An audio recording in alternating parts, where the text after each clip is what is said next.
జమిలి ఎన్నికలు అనేది ఒక రాజకీయ కుట్రని బీజేపీ తన రాజకీయ మనుగడ కోసమే ఈ అంశాన్ని తెర మీదకి తీసుకుని వస్తుందని టీపీసీసీ ప్రధాన కార్యదర్శి అద్దంకి దయాకర్ అన్నారు.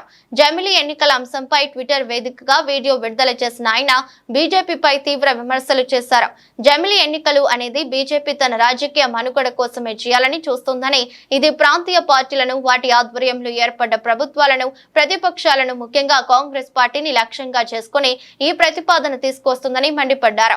రాజ్యాంగంలో ఉండే ఒక అంశాన్ని తెర మీదకి తీసుకురావడానికి వారికి ఇబ్బందులు అవుతున్నాయని, ఉదాహరణకు 2026లో డిలిమిటేషన్ చట్టం వచ్చి నియోజకవర్గాల పునర్విభజన జరగాల్సి ఉందని, దాని గురించి చర్చ చేయరని, అలాగే జనగణన జరిగి బీసీ జనగణన చేయాలని దేశవ్యాప్తంగా ఉన్న డిమాండ్ అని, బీసీ ప్రధానమంత్రిగా ఉన్న మోదీ దాని గురించి పట్టించుకోవడని సంచలన వ్యాఖ్యలు చేశారు. కానీ 4వసారి ఎలా గెలవాలి, బీజేపీ రాజకీయంగా ఎట్లా బలపడాలి అన్నది సార్.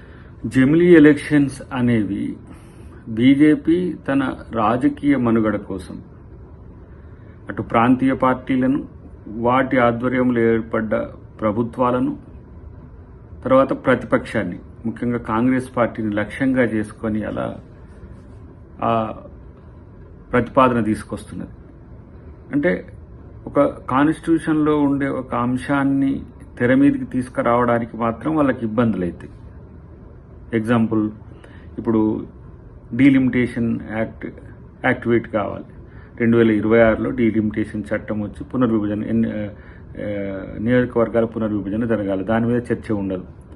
జనగణన జరిగి బీసీ జనగణన చేయాలనేది దేశవ్యాప్తంగా ఉన్న డిమాండ్. దాని గురించి పట్టించుకోడు బీసీ ప్రధానమంత్రి. కానీ రాజకీయంగా 4వసారి వాళ్ళు ఏ విధంగా గెలవాలనేది ఒకటి, బీజేపీ రాజకీయంగా ఎట్లా బలపడాలనేది రెండవది, ఇంకా మిగతా పక్షాలను ఒకే ఎన్నిక ఒకే దేశం అనే పేరు మీద మిగతా రాజకీయ పక్షాలను ఏ విధంగా అణిచివేయాలి అనే దాని విషయంలో మాత్రం చాలా సీరియస్గా ఉంటుంది. అది రేపు ఆర్ఎస్ఎస్ సమావేశాల్లో కూడా చర్చకు తీసుకొస్తారు. 100 సంవత్సరాల ఆర్ఎస్ఎస్ దాంట్లో కూడా ఇది ఒక రకంగా ప్రజలపై, దేశంపై, ప్రతిపక్షాలపై, ప్రాంతీయ పార్టీలు, ప్రభుత్వాలపై చేస్తున్న ఒక రాజకీయ కుట్రగా దీన్ని చూడాల్సిన అవసరం అయితే ఉంటుంది.